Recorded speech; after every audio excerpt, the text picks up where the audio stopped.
Assalamualaikum sahabat semua, selamat datang kembali di channel ini. Di sini kita akan mendengar sebuah kisah dramatis seorang TKW yang penuh pengorbanan. Seorang TKW menjalin hubungan dengan majikan umur 70 tahun dan no sensor. Jangan lupa tekan tombol subscribe, like, dan share, agar channel ini terus berkembang dan bisa menghadirkan kisah-kisah menarik untuk kalian semua. Semoga yang menonton video ini selalu diberikan kesehatan, rezeki yang halal, serta dimudahkan dalam segala urusan. Dilunaskan hutangnya, diberi keturunan soleh sholihah, dan mati-mati dalam keadaan husnul khotimah. Amin ya rabbal alamin. Namaku Siti Maryam, tapi di kampung aku biasa dipanggil Yam. Usia sudah menginjak 36 tahun, dan di usia itu seharusnya aku bisa hidup tenang bersama suami dan anak-anak. Tapi takdir berkata lain. Hidupku justru penuh dengan ujian. Aku lahir di sebuah desa kecil di Jawa Tengah. Hidup pas-pasan, serba kekurangan, dan dari kecil sudah terbiasa bekerja keras membantu orang tua. Setelah menikah, aku pikir hidup akan membaik. Ternyata suamiku, meski baik hati, hanyalah seorang buruh serabutan. Pagi kerja, sore kadang menganggur. Penghasilan tak menentu. Anak kami 3 orang, semua masih sekolah. Sampai suatu hari, musibah datang. Suamiku jatuh sakit keras. Dokter bilang ada masalah di paru-paru. Butuh perawatan panjang dan biaya tidak sedikit. Aku panik, bingung harus mencari uang kemana. Tabungan tidak ada. Untuk makan saja kami sering hutang ke warung. Di tengah kebingungan itu, datang seorang tetangga yang pernah merantau ke Arab Saudi. Ia bercerita tentang gajinya sebagai TKW yang cukup besar dibanding kerja di kampung. Awalnya aku ragu. Bagaimana mungkin aku meninggalkan suami yang sakit dan anak-anak yang masih kecil? Tapi jika aku tidak berangkat, bagaimana mereka bisa makan? Bagaimana biaya berobat suami bisa dibayar? Malam itu aku sholat istikharah, menangis sejadi-jadinya. Hati ini berat sekali, tapi aku tahu aku harus mengambil keputusan. Demi keluarga, aku harus rela pergi jauh. Akhirnya, dengan restu suami, aku mendaftar lewat sebuah agen penyalur tenaga kerja. Prosesnya tidak mudah. Banyak syarat harus dipenuhi. Bahkan aku sempat ditipu calo, hingga kehilangan sejumlah uang hasil pinjaman. Tapi aku tidak menyerah. Aku percaya, kalau niatku baik untuk keluarga, pasti Allah akan membuka jalan. Beberapa bulan kemudian, tibalah saatnya. Aku berangkat ke tanah Arab. Perjalanan panjang itu terasa seperti mimpi. Dari desa kecilku yang sederhana, tiba-tiba aku berada di pesawat besar, duduk di antara ratusan orang asing. Aku menatap keluar jendela pesawat, air mata jatuh tak terbendung. Ya Allah, lindungilah aku. Jaga suamiku dan anak-anakku di kampung. Jangan biarkan aku sia-sia merantau sejauh ini. Sesampainya di Arab Saudi, aku ditempatkan di rumah seorang majikan berusia lanjut. Usianya sekitar 70 tahun, namanya Syaif Khalid. Orangnya sudah renta, rambut memutih, jalannya pun sering ditopang tongkat. Awalnya aku merasa lega. Kupikir, bekerja mengurus orang tua mungkin lebih mudah dibanding mengurus keluarga besar dengan anak-anak kecil. Hari-hariku di rumah Syaif Khalid cukup tenang. Aku membersihkan rumah, menyiapkan makanan, dan kadang menemaninya berbicara. Ia tinggal sendirian, karena istri dan anak-anaknya sudah menetap di kota lain. Rumah besar itu terasa sepi, hanya ada aku, seorang sopir tua, dan Syaikh sendiri. Disinilah awal mula semua cerita ini bermula. Aku datang dengan niat tulus mencari rezeki, tapi takdir membawa kisah hidupku ke jalan yang tak pernah aku bayangkan sebelumnya. Jalan penuh dilema, jalan penuh air mata, yang akan menguji seberapa kuat hatiku bertahan. Hari-hari pertama di rumah majikan terasa canggung. Aku masih beradaptasi dengan bahasa yang belum sepenuhnya kupahami, juga dengan budaya yang jauh berbeda dari kampung halamanku. Rumah itu besar, bertingkat 2, dengan halaman luas yang seakan sunyi tanpa suara anak-anak. Hanya ada aku, seorang sopir tua bernama Abdullah, dan tentu saja sang majikan, Syaif Khalid. Syaif Khalid bukan orang yang banyak bicara. Suaranya berat, kadang terdengar serak karena usia. Awalnya, ia hanya memberi instruksi singkat lewat Abdullah yang sedikit bisa bahasa Indonesia. Tapi seiring berjalannya waktu, aku mulai memberanikan diri mencoba memahami bahasa Arab sederhana. Aku merasa harus bisa, supaya pekerjaanku lebih lancar. Tugas sehari-hariku tidak berat. Membersihkan rumah, menyiapkan makanan, dan kadang menemani Syaif Khalid duduk di ruang tamu sambil minum teh. Ada kalanya aku menyiapkan kursi di teras, lalu ia duduk lama memandang langit sore. Disitulah aku sering diminta menemaninya, meski hanya duduk diam. Suatu sore, saat aku sedang menata piring di meja makan, tiba-tiba Syaif Khalid bertanya dengan suara pelan namun tegas. "Anti min Indonesia? Kau dari Indonesia?" Aku terkejut, tapi cepat-cepat menjawab dengan bahasa yang terbata-bata. "Naam, saya, Indonesia, Syaif." Ia tersenyum samar, lalu mengangguk. "Indonesia, hair. Orang Indonesia, baik." Entah mengapa hatiku sedikit lega mendengar kata-kata itu. Seakan ia tidak memperlakukan aku hanya sebagai pembantu, tapi juga manusia yang dihargai. Hari-hari berikutnya, interaksi kami semakin sering. Kadang ia bertanya tentang keluargaku. Dengan bahasa seadanya, aku menceritakan bahwa aku punya suami yang sedang sakit, juga 3 anak di kampung. Aku lihat matanya redup, seperti ada rasa iba. Ia hanya mengangguk pelan, lalu terdiam lama. Sejak itu, aku mulai memperhatikan kalau sebenarnya Syaif Khalid adalah orang yang kesepian. Rumahnya yang luas dan megah tak pernah ramai oleh tawa. Anak-anaknya sibuk di kota lain, jarang pulang. Istrinya bahkan sudah lama memilih tinggal bersama cucu-cucu. Jadilah ia sendirian, ditemani sopir tua yang juga lebih banyak diam. Kesepian itu kadang membuatnya memanggilku lebih sering. Malam hari, ketika aku sudah hampir selesai dengan pekerjaan, ia tiba-tiba mengetuk pintu dapur. "Yam, chai." "Yam, teh." Aku segera menyiapkan teh hangat. Saat kubawa ke ruang tamu, ia tersenyum. "Jalsi, duduklah." Aku duduk di ujung sofa, sementara ia menyeruput teh pelan-pelan. Lalu tiba-tiba ia berkata dalam bahasa campuran Arab dan sedikit Inggris. "Anti, sabar, very strong woman." "Kau, sabar, wanita yang kuat." Aku tersenyum kaku. Hati kecilku bergetar. Jarang sekali ada orang yang berkata begitu padaku. Apalagi dari seorang majikan yang usianya jauh di atasku. Malam itu aku sulit tidur. Kata-katanya terngiang di telinga. Apakah ia hanya sekadar berbasa-basi? Atau ada makna lain? Hari berganti, minggu berjalan. Aku semakin dekat dengan keseharian Syaif Khalid. Aku tahu jam tidurnya, apa makanan kesukaannya, dan bagaimana ia suka duduk lama di kursi goyangnya sambil mendengar bacaan Al-Quran dari televisi. Kadang ia memintaku membacakan doa yang kuingat dari kampung. Ia mendengarkan dengan mata terpejam, seolah merindukan suara seorang istri atau anak. Dalam diam, aku mulai mengerti, Syaif Khalid mungkin tampak tegas di luar, tapi hatinya rapuh. Kesepian menemaninya setiap hari. Dan tanpa kusadari, aku yang awalnya hanya seorang pekerja, perlahan menjadi sosok yang ia butuhkan untuk mengisi kekosongan itu. Namun, di balik ketenangan itu, hatiku diliputi tanda tanya. Aku merasa kedekatan ini bisa membawa ke arah yang tidak terduga. Aku hanya bisa berdoa dalam hati, semoga aku tetap kuat menjaga niatku yang utama, mencari nafkah halal untuk keluarga di kampung. Tapi takdir ternyata punya rencana lain. Kedekatan yang sederhana itu perlahan berubah jadi sesuatu yang jauh lebih rumit. Hari-hari di rumah Syaif Khalid semakin terasa berbeda. Awalnya semua hanya sebatas pekerjaan biasa, tapi entah sejak kapan, aku merasa ada sesuatu yang berubah. Pandangan matanya saat menatapku tidak lagi sekadar tatapan majikan pada pekerjanya. Ada sesuatu yang sulit dijelaskan. Sore itu, aku sedang menyapu halaman. Angin gurun berhembus pelan, membawa butiran pasir yang menempel di wajah. Tiba-tiba Syaif Khalid keluar dengan tongkatnya, lalu duduk di kursi dekat pohon kurma. Ia memanggilku dengan suara parau. "Yam, Teali. Yam, kemarilah." Aku mendekat, lalu berdiri di sampingnya. "Ijlis," katanya sambil menunjuk kursi kosong. Aku ragu sejenak, tapi akhirnya duduk.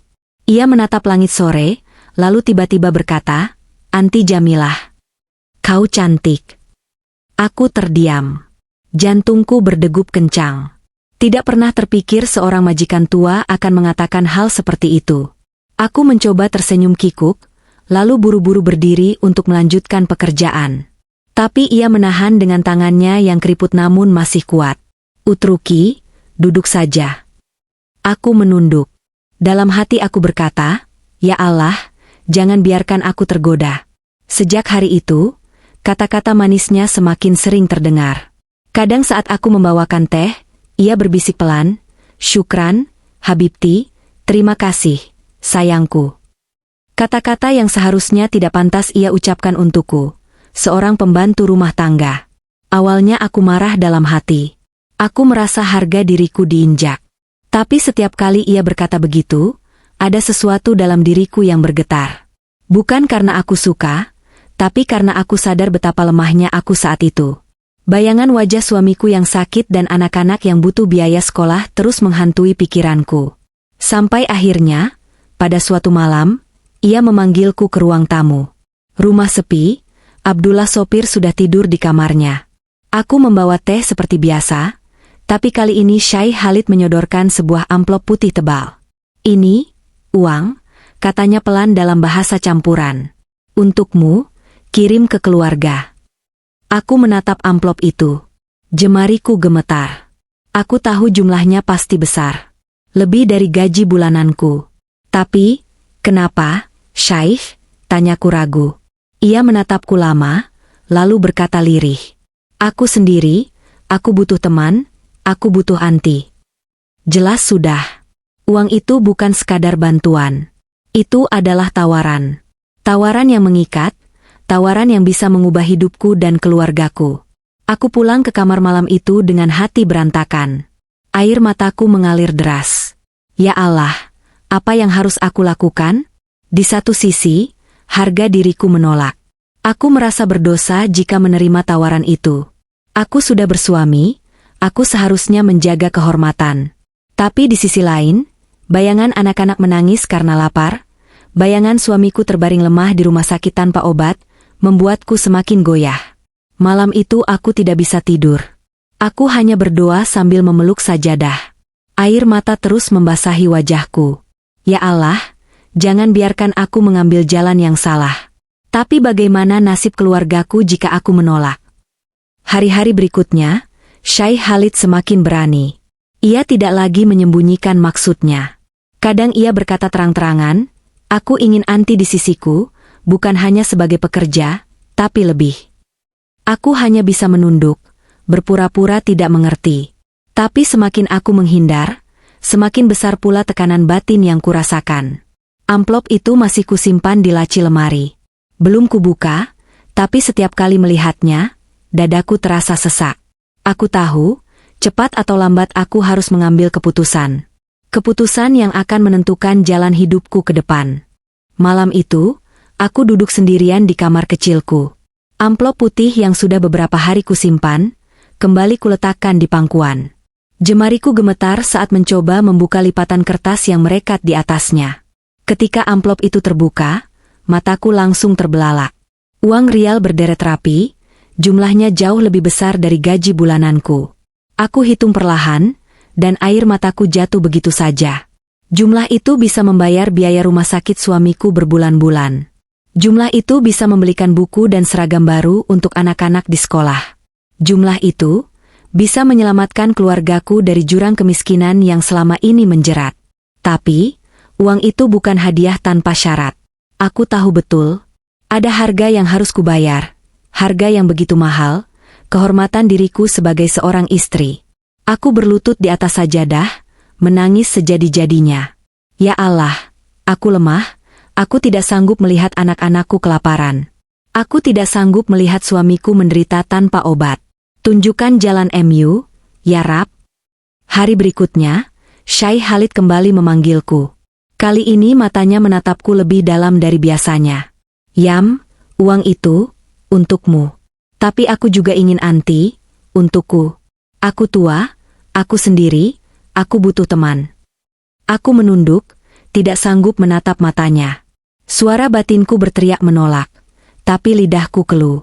Aku mencoba menjawab lirih, "Syekh, saya sudah punya suami di Indonesia. Ia terdiam sejenak, lalu tersenyum samar. Aku tahu, tapi aku tidak ingin ambil dia darimu. Aku hanya ingin, Anti di sisiku, di rumah ini. Tidak ada yang tahu. Aku akan jaga Anti, aku akan beri Anti uang lebih banyak, demi anak-anakmu.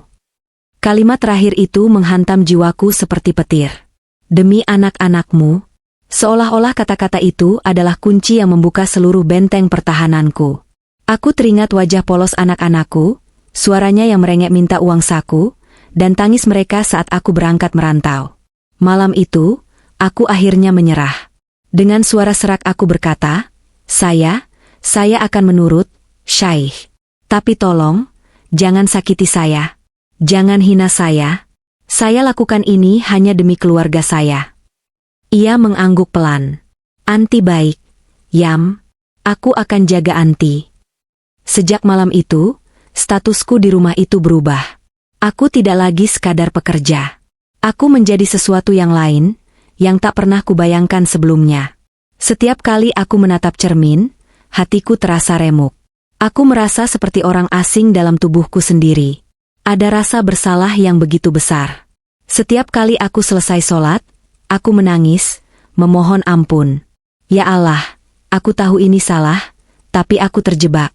Aku hanya ingin keluargaku selamat. Ampuni aku, ya Rab. Syekh Khalid, di sisi lain, tampak semakin lembut padaku. Ia memperlakukan aku dengan istimewa. Tidak pernah membentak, selalu memberiku uang tambahan, bahkan kadang menanyakan kabar suami dan anak-anakku seolah ia peduli. Tapi di balik itu semua, aku tahu, ia hanya ingin aku tetap berada di sisinya, menemaninya dalam kesepian yang panjang. Hari-hariku kini penuh dilema. Setiap kali menerima uang darinya, aku merasa bahagia sekaligus hancur. Bahagia karena bisa mengirimkan sebagian besar untuk biaya pengobatan suamiku di kampung. Hancur karena aku tahu, uang itu adalah hasil dari pengkhianatanku sendiri. Aku mulai belajar tersenyum di hadapannya, meski hatiku menangis. Aku belajar bersikap tenang, meski jiwaku berteriak. Dan aku belajar menutup semua rasa bersalah itu dengan doa yang tak pernah putus. Namun aku tahu, jalan yang kupilih ini adalah jalan yang berbahaya. Jalan yang bisa menjerumuskanku lebih dalam lagi. Dan aku hanya bisa berharap, suatu saat aku masih punya kesempatan untuk kembali, sebelum semuanya terlambat. Hari-hari setelah aku mengambil keputusan itu berjalan seperti mimpi buruk yang berkepanjangan. Setiap kali aku bangun pagi dan melihat wajahku di cermin kecil kamar, hatiku terasa remuk. Aku melihat seorang perempuan dengan mata sembab, senyum palsu, dan hati yang compang-camping. Namun, di balik rasa hancur itu, ada kenyataan pahit yang harus kuhadapi. Uang dari Syekh Khalid terus mengalir. Setiap bulan, aku bisa mengirim lebih banyak ke kampung. Suamiku kini bisa berobat rutin, anak-anakku bisa sekolah tanpa menunggak biaya. Bahkan ibuku di desa kadang menelepon dengan suara haru, Alhamdulillah, Yam, rezekimu lancar di sana. Semoga Allah membalas kebaikanmu. Aku hanya bisa menahan tangis. Mereka tidak tahu apa yang sebenarnya kulakukan di negeri orang ini. Mereka hanya melihat hasilnya, bukan proses getir di baliknya. Syekh Khalid di sisi lain tampak semakin bergantung padaku. Ia sering memanggilku untuk sekadar menemaninya duduk di ruang tamu, mendengarkan cerita masa mudanya, atau hanya diam sambil memandangku. Kadang ia berkata, andai aku lebih muda, Yam, aku akan menikahimu secara resmi. Kata-kata itu menusukku. Aku tahu ia tulus dalam ucapannya, tapi justru itu membuat rasa bersalahku semakin besar. Bagaimana mungkin aku bisa menerima ucapan itu, sementara aku masih punya suami yang menungguku di kampung? Setiap kali aku sholat, air mataku tak terbendung. Aku merasa doaku tidak lagi tulus. Seakan-akan Allah enggan mendengarnya karena aku telah melanggar batas. Aku sering terisak di atas sajadah, memohon ampun. Tapi setiap kali aku hendak berhenti dari semua ini, aku kembali teringat wajah suami dan anak-anakku. Satu malam, aku memberanikan diri berbicara pada Syekh Khalid. Syekh, saya ingin berhenti. Saya tidak bisa terus seperti ini. Hati saya sakit. Ia terdiam lama, lalu menatapku dengan sorot mata yang dalam. Yam, aku mengerti. Tapi bagaimana dengan keluargamu? Uang yang kukirimkan untukmu, Bukankah itu yang menyelamatkan mereka? Jika kau pergi, bagaimana nasib mereka? Aku tercekat. Kata-katanya seperti pisau yang menusuk hati. Iya benar. Aku tidak punya jalan lain. Aku kembali menangis, kali ini di hadapannya. Ia meraih tanganku, dan berkata lirih, aku tua, Yam. Aku tidak akan lama hidup. Temani aku saja sampai waktuku habis. Setelah itu, kau bebas. Sejak malam itu, aku semakin terjebak. Aku merasa seperti burung dalam sangkar emas. Dari luar tampak indah, tapi di dalam aku meronta. Aku tidak pernah benar-benar bahagia. Ada kalanya aku menerima telepon dari anak-anakku, mendengar suara polos mereka bercerita tentang sekolah. Ibu, kapan pulang? Kami rindu. Aku hanya bisa menjawab dengan suara bergetar. Sabar ya, nak. Ibu masih harus bekerja di sini. Doakan ibu sehat selalu. Setelah telepon itu berakhir, aku menangis sejadi-jadinya. Mereka tidak tahu, ibunya ini bukan hanya bekerja membersihkan rumah, tapi juga menggadaikan kehormatan demi sesuap harapan. Semakin lama, rasa bersalah itu berubah menjadi beban yang menghimpit jiwa. Aku mulai sering sakit kepala, tubuhku lemah, bahkan kadang kehilangan nafsu makan. Abdullah, sopir tua yang sudah lama bekerja di rumah itu, pernah menegurku. Yam, kau terlihat pucat. Kau harus jaga kesehatan.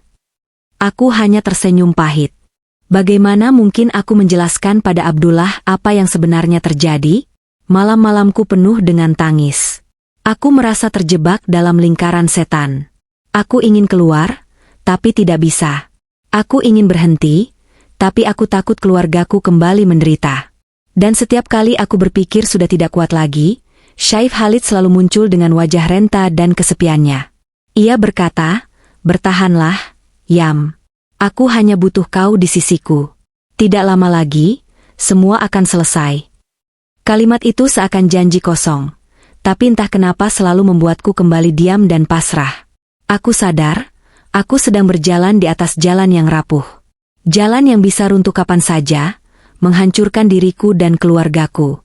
Namun, aku tidak tahu lagi bagaimana cara keluar dari jeratan ini. Yang bisa kulakukan hanya terus berdoa, sambil berharap suatu hari Allah menunjukkan jalan pulang yang benar untukku. Waktu berjalan begitu cepat. Tanpa kusadari, sudah hampir 3 tahun aku berada di rumah Syekh Khalid. 3 tahun yang terasa seperti 30 tahun. Berat, penuh rahasia, dan syarat luka yang tak pernah bisa sembuh. Suamiku di kampung kini kondisinya sedikit membaik. Berkat uang yang kukirim, ia bisa berobat rutin dan perlahan mulai kuat kembali. Anak-anakku juga sudah bisa melanjutkan sekolah tanpa harus putus di tengah jalan. Dari luar, semua terlihat baik-baik saja. Orang kampung bahkan sering memujiku, mengatakan aku perempuan hebat yang rela berkorban demi keluarga. Tapi mereka tidak tahu harga yang kubayar. Mereka tidak tahu betapa hancurnya aku di negeri orang ini. Syekh Khalid semakin renta. Rambutnya hampir sepenuhnya memutih, langkahnya kian goyah meski dengan tongkat. Kadang ia hanya duduk berjam-jam di kursi goyang, menatap kosong keluar jendela. Dalam momen-momen itu, ia sering menggenggam tanganku dan berbisik, Yam, jangan tinggalkan aku. Aku tidak punya siapa-siapa lagi. Ada iba dalam hatiku, tapi juga ada luka. Aku merasa terjebak di antara dua rasa. Kasihan pada seorang lelaki tua yang kesepian, dan benci pada diriku sendiri yang membiarkan semua ini terjadi. Hingga suatu malam, Syekh Khalid jatuh sakit parah. Sesak napas, tubuhnya lemah, dan wajahnya pucat pasi. Aku panik, segera memanggil Abdullah untuk membawanya ke rumah sakit. Dokter mengatakan kondisinya kritis. Usianya memang sudah sangat tua. Di ruang perawatan itu, ia memanggilku pelan. Yam. Aku mendekat, duduk di sisi ranjang. Ia menggenggam tanganku erat-erat, matanya berkaca-kaca. Syukran, terima kasih sudah menemaniku. Aku menangis. Aku tidak tahu harus berkata apa. Beberapa hari kemudian, Syekh Khalid menghembuskan napas terakhirnya. Aku berdiri di samping ranjang, menangis sejadi-jadinya. Ada rasa kehilangan yang aneh. Meski ia bukan siapa-siapaku, meski hubungan kami penuh dosa dan luka, tapi aku tidak bisa memungkiri, ia pernah mengisi hari-hariku di negeri asing ini. Setelah kepergiannya, aku kembali ke rumah besar itu. Hampa. Sunyi. Tak ada lagi panggilan lirihnya, tak ada lagi tatapan matanya. Yang tersisa hanyalah kenangan, juga rasa bersalah yang semakin menghantui. Aku tahu, masa kontrakku hampir selesai. Saat waktunya tiba, aku kembali ke Indonesia. Perjalanan pulang terasa begitu panjang. Di pesawat, aku menatap langit biru di luar jendela, sambil bergumam dalam hati, "Ya Allah, aku pulang membawa dosa. Ampuni aku. Jangan biarkan keluargaku menanggung akibat dari kesalahanku." Sesampainya di kampung, aku disambut dengan pelukan anak-anak. Mereka menangis bahagia. Suamiku yang kini sudah lebih sehat pun memelukku erat. "Terima kasih, Yam, kau sudah berjuang keras demi kami." Aku tersenyum, tapi air mataku jatuh. Mereka tidak tahu apa yang telah kulakukan. Mereka hanya tahu aku bekerja keras. Dan biarlah begitu. Aku tidak ingin mereka tahu kebenarannya. Sejak saat itu, aku bertekad menebus semua dosaku dengan ibadah dan amal kebaikan. Aku mulai rajin menghadiri pengajian, membantu tetangga, dan menyisihkan sebagian uang untuk anak yatim. Aku tahu semua itu tidak akan bisa menghapus sepenuhnya noda di masa lalu, tapi setidaknya bisa menjadi jalan untuk mendekatkan diri pada Allah. Kini, setiap malam sebelum tidur, aku selalu berdoa, "Ya Allah, Engkau Maha Pengampun. Jika dulu aku terpaksa memilih jalan yang salah demi keluarga, ampuni aku. Jangan biarkan anak-anakku menanggung dosaku. Jadikanlah pengorbananku ini sebagai pelajaran hidup, agar aku tidak lagi tergelincir di jalan yang sama." Hidupku mungkin tidak sempurna. Masa laluku penuh luka. Tapi aku percaya, setiap manusia punya kesempatan untuk berubah. Dan aku memilih untuk menutup kisah kelam itu, menjadikannya pelajaran, lalu melangkah dengan hati yang baru. Karena pada akhirnya, yang paling berharga bukanlah uang yang kita dapatkan, melainkan keberkahan hidup dan ketenangan hati. Terima kasih sudah menonton kisah ini sampai akhir. Jangan lupa untuk subscribe, like, komen, dan share agar channel ini semakin berkembang. Dukungan kalian adalah semangat kami untuk terus menghadirkan kisah-kisah menarik lainnya. Semoga kita semua selalu berada dalam lindungan Allah, diberi kesehatan, umur panjang, dan rezeki yang berkah. Sampai jumpa di kisah berikutnya. Wassalamualaikum warahmatullahi wabarakatuh.